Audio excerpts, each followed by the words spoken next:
Our next presentation, I can imagine, will be absolutely delicious, or might take on some flavor of its own, because we should expect nothing less from Dan Kittredge, the founder of the Bionutrient Food Association. Dan grew up around leaders in the organic farming movement and himself was a farmer for over 30 years. And in this process, he thought to himself, wonder how much healthier and happier we could be if the density of nutrients in our food was richer.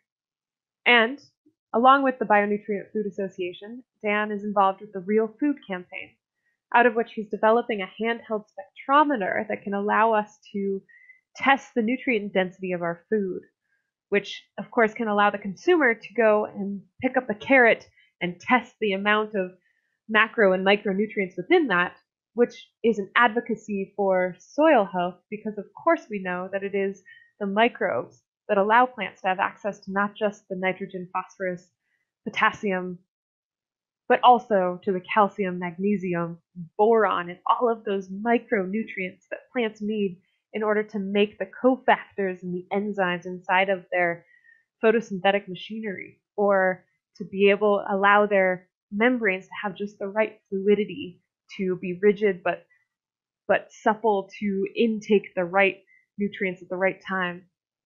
And of course, when we eat these foods, it allows us to be able to regenerate bones and be sensitive to the shifts in hormonal balances within our bodies. And without a complete set of the micronutrients, we can't function as healthy, both physically and mentally, as we can. And so I'm very grateful for Dan's work, that he's out there helping to promote not only human health through the Bionutrient Food Association, but advocating for soil health in this way. Because the more we learn about humans and soil, it seems that health begets health, and that's just a beautiful cycle. So, with that, it is my honor to introduce Dan Kittredge.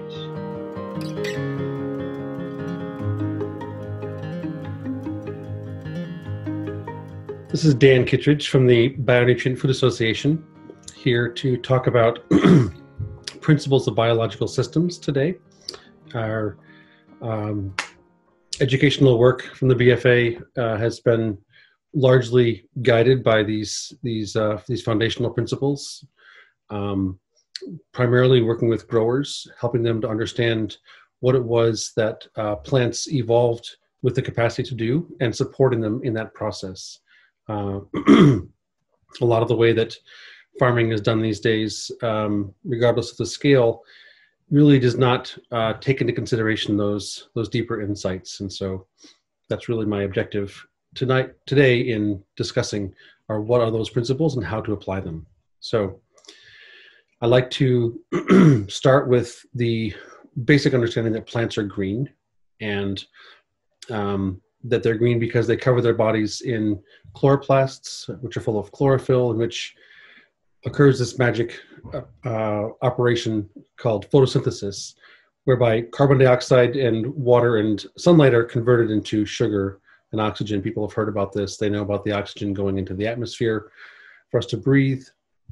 And now they're more and more aware of the fact that in nature, plants use a lot of the sugar they make in their leaves to feed the microbiology, their gut flora, I like to call it, whether it's within their bodies or on their leaves or around their roots. This broader ecosystem of microbes, which is the bottom of the food chain, which is how plants evolved to eat, is evolved to engage in deep symbiosis with plants. And so the foundational point I like to make is that regardless of what kind of plant you're working with, be it a perennial pasture or a orchard tree, or annual vegetables, roots, medicinal plants, it doesn't matter what type of plant you're working with. This foundational understanding and principles apply. Plants evolve to eat through symbiotic relationship with microbes. They did not evolve to eat fertilizer. So depending on where your soil type is, what your climate zone is, what your temperature, elevation, et cetera, there may be different issues that you as a grower struggle with foundationally that keep life from flourishing. And so today's presentation will cover 5 basic dynamics to be working to maintain from the microbial perspective. They themselves, of course, need to be there. And oftentimes that is the least effort causing, the least expensive, the biggest bang for your buck piece you can do is ensure that broad spectrum of microbes are present in the environment. But beyond that, those microbes, once they are present, need air to breathe, they need water to drink, they need food to eat, and they need some basic minerals to build their bodies out of. Of course, warmth is also a key factor, which is why we don't plant our gardens in the fall unless we're living close to the equator. But air, water, food, and some basic minerals to build your body out of. So let's just cover those 5 pieces and talk about some simple ways that can be used to address them, to maintain them, to ensure their presence. My experience as a farmer, I didn't say this, but I grew up on an organic farm and have been farming all my life, is that when these dynamics are present, then much less effort is necessary. If you think about how indigenous cultures globally were working with the land to, increase vitality, ensure sufficiency and excess of foodstuffs. They didn't use a lot of tillage or metal or fertilizer. They worked much more thoughtfully and sensitively with nature. So my experience as a farmer is that when you are able to do that, your level of effort goes down, the level of yield and economic viability and quality of life go up. So inoculation is the first piece. I said ensuring the full spectrum of microbes are present. We want to think about it from the perspective of, we'll say we're doing an annual crop as an example, a lettuce or a cucumber or tomato. When that plant germinates, if you were to think of an analog, it would be when an animal is born. We generally understand that when a human baby is born, there are no microbes in its alimentary canal. It doesn't have any gut flora, and colostrum is evolved to establish that gut flora so that then the baby can digest its food, because it's not the animal that does so much of the digestion in you, it's the microbes that do the digestion in you. And so as we need colostrum for our children and our cows, etc., at birth, we also need colostrum for our plants at birth. So ensuring a nice spectrum of microbes are present on the coat of the seed at germination, at planting, is a extremely powerful technique. Extremely inexpensive and really profound in its capacity for revitalizing soils globally and bringing greater vitality to plants. So there's a number of different techniques. You can certainly buy mixed inoculants. I generally suggest that you look for a material that's got a very broad spectrum of species. Different families of plants, of course, have different families of microbes that they work well with. And so you can tune your microbe mix to a plant, but that's oftentimes very difficult. And we don't actually know all the answers of which families are all appropriate to have in a family of plants. So I would say erring on the side of a broad spectrum is strategic. People have used indigenous microorganisms, IMOs. They have made ferments of their own. There's compost teas, there's worm castings, there's worm juice. There's any number of materials that can be used to ensure this broad spectrum of microbes are present at germination.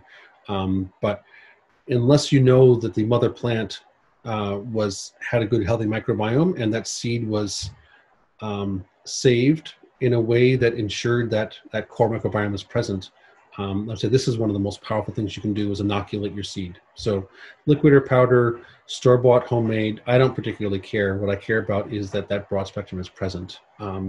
So people can look up for themselves where and how to do that. I just want to make the point that it's a critical piece of the puzzle. And thereafter, of course, inoculants can be applied to the soil or to the leaf surface. Different species, of course, living in different parts of the plant, to good benefit when it looks like the plant may be struggling later in its life cycle, potentially. So that would be the life piece of the quotient, quite easy to address, oftentimes very inexpensive. And I like to say when I give presentations, if there's one thing you take from this, simplest, easiest, least expensive thing to do, let it be establish good microbial symbiosis with your plants. Air is a really important piece of the puzzle. I'd like to say when you reach out into the soil with your hand, how far can you reach down before it starts to get stuck underneath your fingernails? Is it a ½ inch or 2 inches or 6 inches, or can you really work your way down up to your elbow, because that soil has great structure. If you understand that most of the symbiotic microbes are aerobic, which means they like to breathe air, then if you have a soil environment 2 inches below the surface or 4 inches below the surface, which is very tight, then you should expect that below that point, microbes should not be expected to flourish. So this is why oftentimes farmers will till the ground in the spring, is because the soil has not been well cared for over the winter, and it's oftentimes tight. It's more like dirt than soil. And so they understand that to get a plant to grow well, it must have that sort of more loose environment. And not loose as in totally you can friable, but at least with good structure. So how do you maintain that aerobic zone in the soil, deep down into the subsoil? Certainly there are things like tillage, deep rippers, there's the yeoman's plow. There are mechanical techniques that can be used to facilitate that aeration. But ideally, when we look into nature, we don't see that occurring. Nature is able to maintain an aerobic zone without that kind of mechanical engagement. So how does nature do it? In my understanding, one of the most powerful things that is done to maintain that aeration is to keep it alive. If you go into the winter in the forest, you won't see bare soil.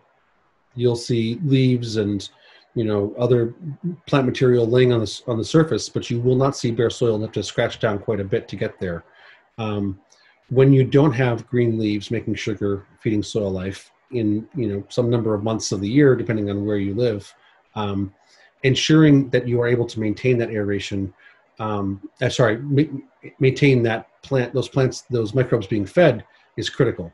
And so it's the dead plant material which basically serves as the reserve food for microbes, and you want to ensure a healthy quantity of that. So that means if you're a farmer, not living in, not growing your crops underneath oak boughs, that you want to make sure there's plant material on the surface of the land going into the winter. Cover crops are great. Ideally, you want to have a few different species of plants, families of plants growing in an area at least part of the year, because each plant has its own gut flora, and then more different families of plants like legumes and brassicas and grasses, they all have different gut floras. So if you're going to be putting a forage radish and a clover and a wheat or an oat, doesn't really matter, down as a cover crop, those different families of plants will ensure a broader spectrum of species. But what's important also is that they are, through their building of their bodies, when the snow comes and lays them down, then they can be eaten by the soil life. Mulch is also great. Ideally, you have things living if possible, but certainly cover with brown material is superior to bare soil. My experience as a farmer has been that if I go out in March or April to check the garlic, maybe just coming up, if I reach under the mulch where the garlic is growing, I'll find a nice layer of worm castings, and I'll be able to reach my hand into the soil. But directly adjacent to that, an area that may have been bare during the winter, bare soil, it'll oftentimes be much more tight and hard. And so we have areas that are directly adjacent to each other that have very different aeration. And I think that's primarily because of whether the microbes are able to be fed during the winter. So there we have inoculation, establishing the spectrum of microbes. We have aeration, a critical component of the puzzle, and feeding, also a critical component of the puzzle. Think about when during the growing season you can see how much soil. You may be putting your baby seedlings of kale or tomatoes in the ground in May or in April, depending on where you are. And oftentimes people will do that, and then they will have significant amounts of bare soil between those plants. On my farm, I like to, as soon as I'm putting anything in like that, it's going to be fairly far apart, I'll lay down significant levels of mulch to keep that soil covered. I'm operating on a 1 to 2 acre scale, but if operating on a dozens or hundreds or thousands of acres scale, this can be fairly readily done with winter killing cover crops or strategic like the knocking down the rye when it's in its milk stage. You can take plants that are green and alive, and at the right point in time, you can cause them to no longer be alive without killing them with chemicals. But really maintaining that soil cover through the entire growing season. Through the winter is great, but oftentimes there's a significant period of time there in the spring as well when you don't have bare soil, when you do have bare soil. So perhaps mulching in the spring at planting, and then as that mulch is eaten by the soil life into the growing season, maybe in July or August, when it's starting to be not much left, then you could undersow your cover crops. Again, a spectrum of species if possible. Think about a tomato plant or a pepper or an eggplant in July or August. It's probably got a few feet to it, and so you can undersow those cover crops at that point in time, and then once the tomato plant or pepper plant is killed by the frost in September or October, those cover crops will be a good 2 or 3 feet and coming up strong. So you don't need to take plants out, put new ones in, bring in all kinds of machinery to engage this process. But keeping the soil alive, keeping it fed, keeping it covered, these are really, really important pieces of the puzzle for maintaining a good microbial activity. All right, so the next topic would be hydration, maintaining good hydration. I oftentimes see on farms or even in gardens that people, depending on the dynamic, they may or may not actually have an irrigation system. With the climatic irregularities that we're beginning to experience more and more here in New England, not every year, but many years we do have a 4, 6, 8 week period with very, very little rain. And so those who don't have the ability to maintain moisture in the soil should expect that the soil life will shut down, stop feeding the plants, and that will actually be a very directly causal factor in pest pressure, disease pressure, limited yield, things like that. So I don't, again, particularly care about what the form of maintaining hydration is. Irrigation, you have drip tape, you've got, overhead, there's, as many different techniques as there are scales and infrastructures. Those are all fine. Ensuring the capacity is the key point here. I think if you look into nature, we don't see drip tape. We don't see that kind of a system in place. So again, we can ask the question: how does nature maintain hydration in a drought? Why is it that the grasses in the pasture are able to grow much longer than the crops in the field when it hasn't rained? And so there's a couple points here. One is that the more perennial of the ecosystem, the deeper the roots, the greater the plant's ability to access soil water. So if you've got an area that's been tilled and you've got a plow pan, as in 6 inches down, the soil is very, very tight. Access to that subsoil water is going to be difficult. The plants are only going to be able to get what's coming down from above or in that top 6 inches. So ensuring that you have good structure in your soil. Again, there are techniques for cracking open plow pans, using deep-rooted cover crops. On my farm, when I see a dandelion growing, or anything with that sort of a deep taproot structure, I understand that to be nature's cover crop. She thinks that that plant needs to be growing there to facilitate her system functioning more well. So if I've got kale plants that are 2 feet tall, am I bothered by dandelions growing underneath them? No, I don't think there's any reason to be concerned about that. So perhaps we need to be considering our visions of what a pretty garden looks like, or a pretty field or appropriate field looks like. I don't think it's a monoculture.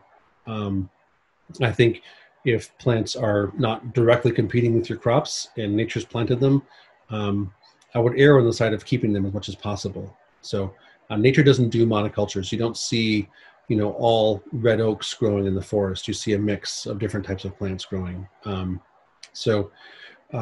But the other key point I want to make about water, there's a couple. One is from the permaculture perspective, we understand that, depending on the lay of your land, ideally stockpiling water in the form of ponds and, that kind of a water source is very valuable. It will effectively, especially the higher on the landscape the pond is, it will keep the water table high through gravity slowly over time. So working with the lay of your land, if you've got a wet spot somewhere higher, consider digging that out.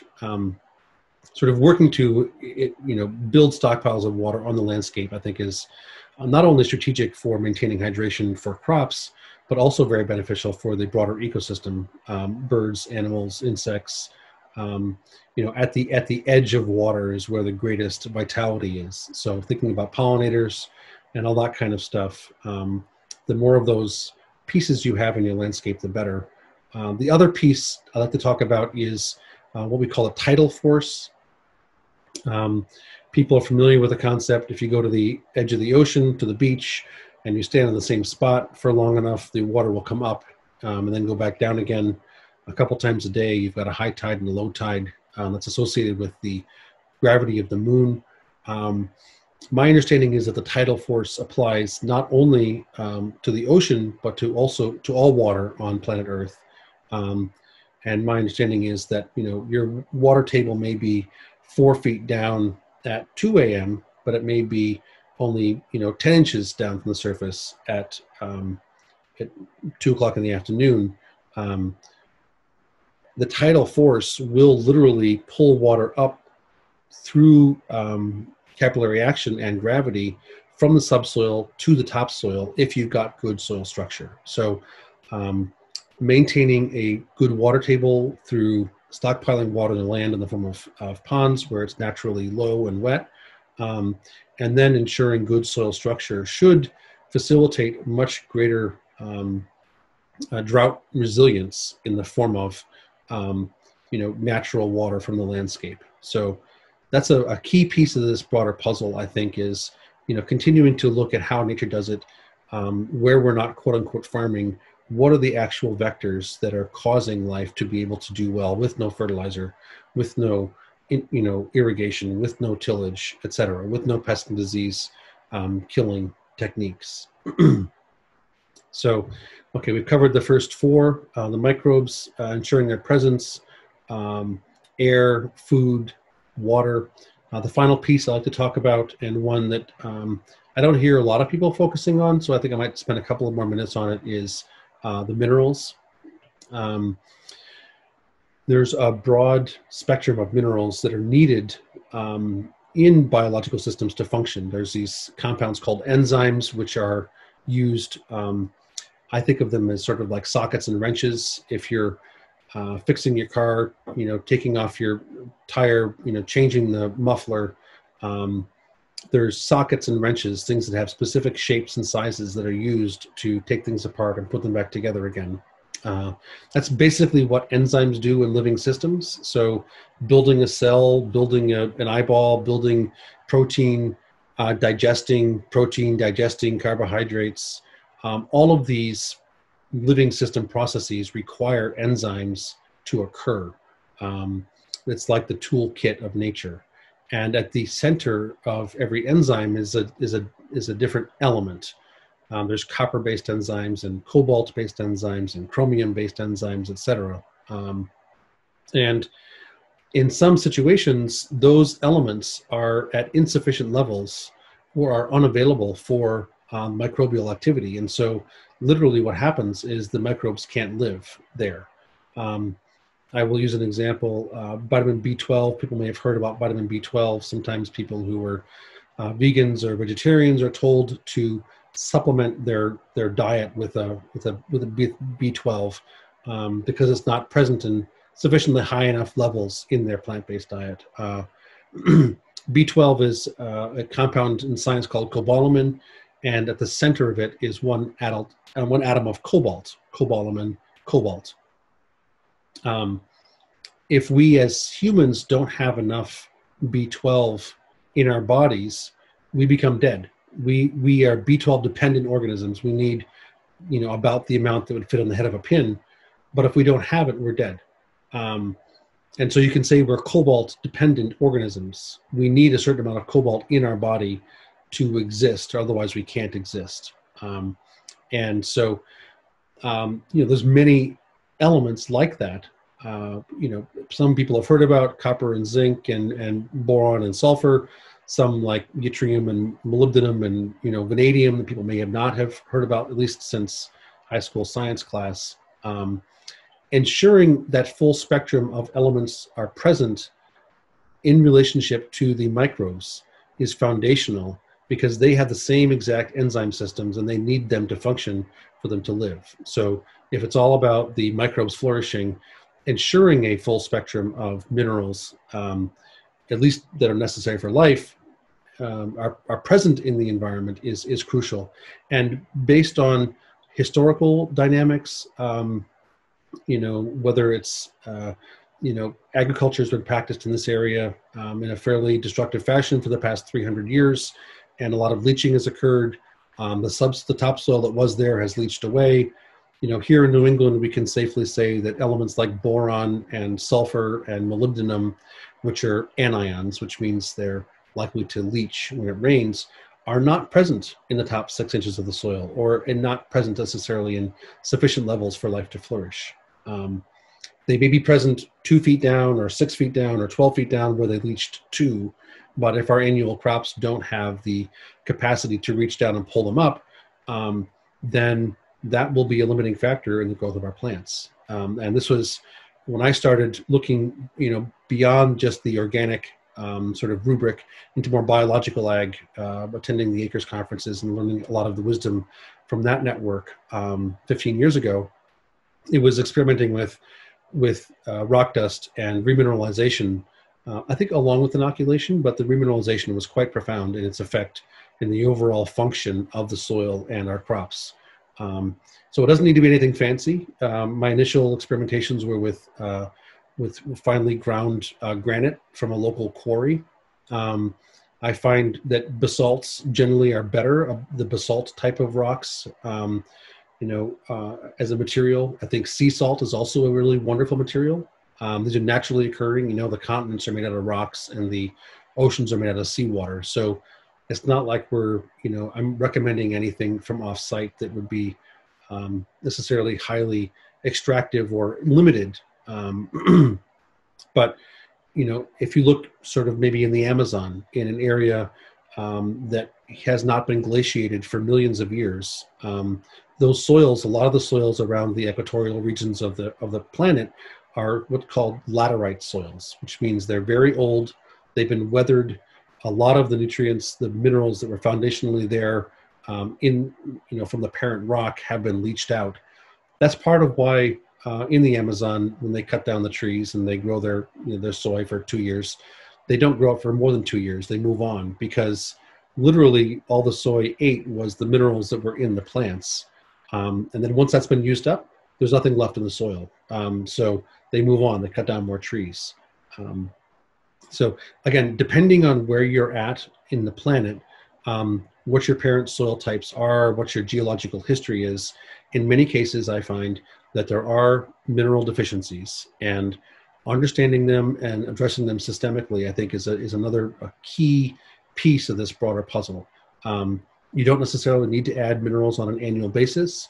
If you're strategic about it, you can do it once and not have to do anything else for 20 or 40 years. And I would suggest the process may be taking a top 6 inches soil test, sort of the classic agronomic soil test, to see roughly what's there, and then maybe like a geological soil core, going down 3 feet and seeing what's in that reasonable area that roots could access, and see if there are things that are not present in the top 6 inches that are present in the top 3 feet. Then we can think about strategies for using cover crops to pull those up, bioaccumulator plants, etc. But yeah, those are I think really important pieces of the puzzle. When it comes to, I'll give another example. Molybdenum is another key element. Those who have used bean and pea inoculant, generally on the label they'll say it contains the Azotobacter or Rhizobacter species of microbes. They won't often tell you that also included in that packet is some sodium molybdate, molybdenum. Because the molybdenum is the center of the nitrogenase enzyme, and the nitrogenase enzyme is the tool that the microbes use to pull the nitrogen out of the atmosphere and convert it into a form the plants can access. So molybdenum, as I said, is an anion. It tends to leach. We need about 2 pounds of molybdenum in an acre of soil for all the nitrogen that needs to be accessed by our crop plants to be accessed from the atmosphere. And if you don't have that molybdenum, then you're going to need to add nitrogen. You're going to need to add, fertilizer, urea, compost, liquid fish. There's all kinds of things that people add. They feel like they need to add nitrogen. You look into the forest, no one's adding nitrogen. No one's putting down fertilizer in the forest. It's because all those plants, even though they're not legumes, have the ability to do that only when the necessary microbes are present and when the necessary minerals are present. You need them both for this process to occur. So there's a couple, I think, good examples there.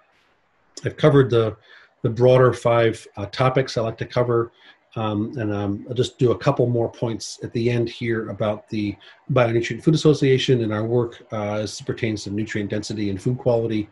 That is our foundational objective, is to increase quality in the food supply. And by quality, we're talking about flavor, aroma, nutritive value, health-giving attribute. We understand that there are some quite profound variations in nutrient levels in food. This carrot to that carrot, this cucumber to that cucumber.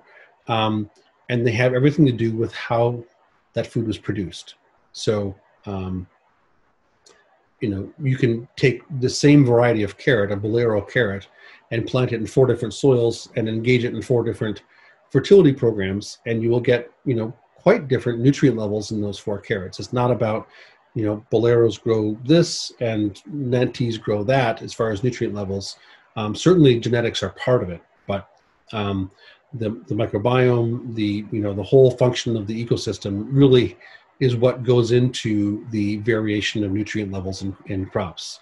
So at the BFA, we have been working with a number of partners across North America and now Europe as well to document the nutrient variation in food.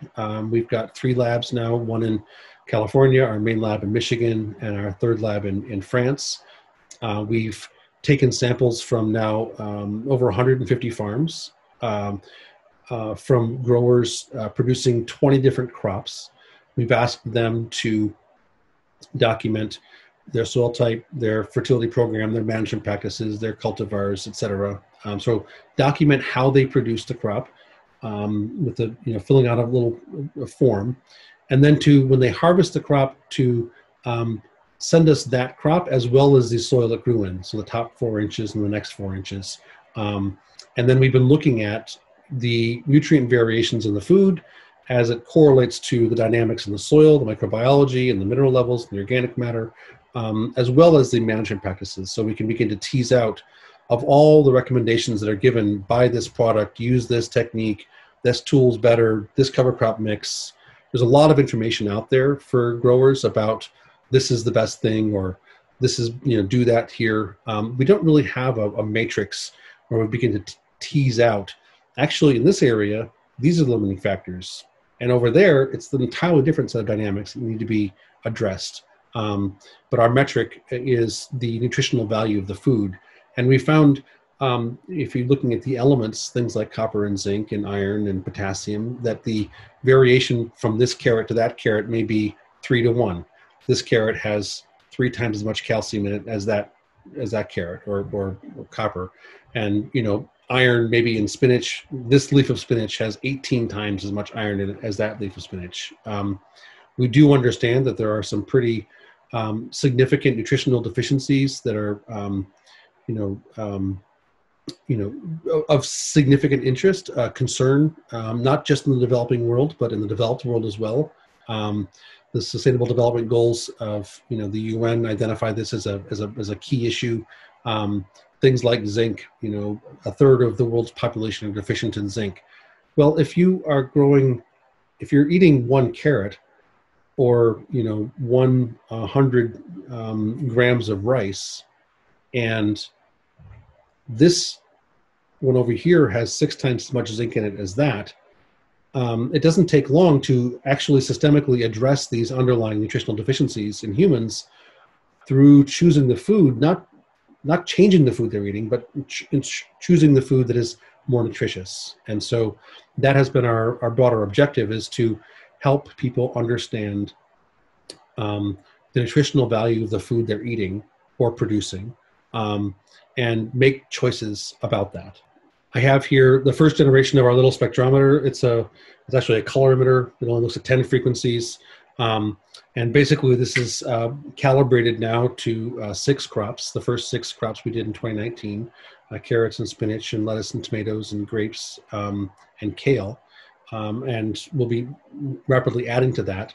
But we now have the ability to take this and put it up against the carrot, press the button on your smartphone, it flashes the light of the carrot, it reads what's in it or not in it, and spits out an answer on your smartphone, which says, top quartile, bottom quartile, middle 50%, red, yellow, green, or that would be green, red, yellow. But, to begin to provide some empirical transparency into the nutritional value of food that the farmer can have access to when they're selling it, that the buyer can have access to, that the consumer can have access to, and then correlating that with management practices that support life, because we understand it's when the microbes at the bottom of the food chain are flourishing that the actual crops are providing the nutrition that we're looking for in our bodies. The more we can openly share, connect, and empower people to make decisions around this, the more rapidly we think we'll be able to not only address some of the quite existential climate issues that we're facing right now, but also some of those existential health issues. Really, all these things do seem to be very intimately connected. And so